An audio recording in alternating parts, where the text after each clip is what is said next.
The relationship has been so tense between the U.S. and China that we have not seen bilateral discussions. Now we're seeing at least there are plans for President Biden, President Xi to meet.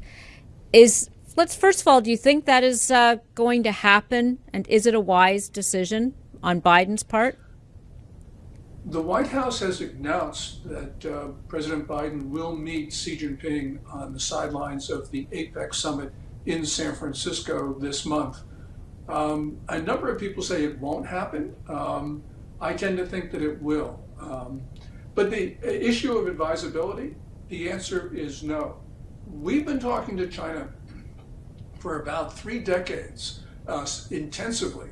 And during that time, as we tried to integrate Beijing into the international system, China's behavior has only deteriorated, and especially over the last couple of years.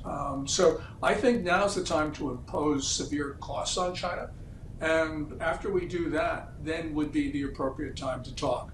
But trying to talk to China right now just gives them the opportunity to delay what we absolutely need to do, which are take measures to defend our country.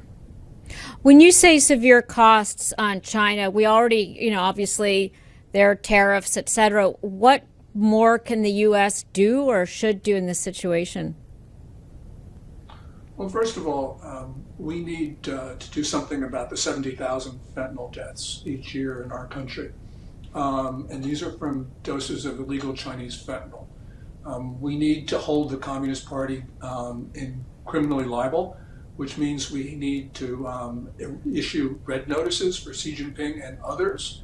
I know that this sounds extreme, but on the other hand, we cannot afford each year tens of thousands of deaths of Americans, because we know the Communist Party is firmly behind the Chinese fentanyl gangs.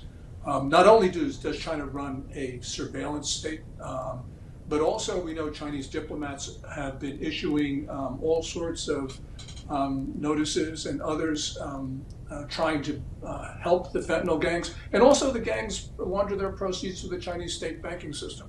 So this means that I believe we need to cut off all technical cooperation. We need to cut out almost all investment and almost all trade.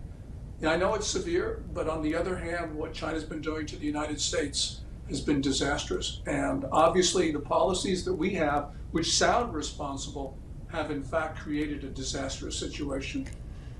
Well, and cutting off trade, obviously there's been a move afoot to try and diversify supply chains, but many U.S. corporations are still inextricably linked to China as certainly a source of, their own supplies and also, cheap goods. Yes, but the President of the United States, using emergency economic power under for instance, the International Emergency Economic Powers Act of 1977, can accelerate that process. So far, President Biden has gone the other way, actually trying to reassure American companies about doing business in China. Certainly, Janet Yellen, the Treasury Secretary, has tried to reassure companies. That's absolutely the wrong direction. We should be going the other way.